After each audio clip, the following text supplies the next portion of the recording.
I'm so sorry, and I wish I could tell you that I was surprised, but I'm not. Parents who are narcissists oftentimes will ignore their child's pain, their injury, and not get them help for it. They'll see that the child is injured and say, "You're just faking it. It's not that bad," or completely ignore them. When I broke my collarbone, I was 7 years old. And I wasn't living with my mother, so I did receive medical attention. I was living with my grandparents. A neighbor discovered me on the playground, completely knocked out, picked me up, carried me to my grandparents' house, which was like a couple of blocks away, and they took me for treatment.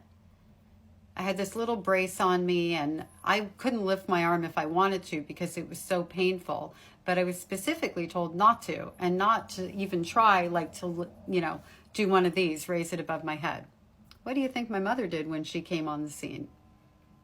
She started telling me that I was faking, that it wasn't painful, that I was milking it, and grabbing my arm and telling me, "Lift it up, you can lift it up," as I'm crying hysterically, which I very rarely did in front of my mother because I knew better. In the face of pain, I couldn't control it. That's what being, I don't want to say raised, they don't raise us.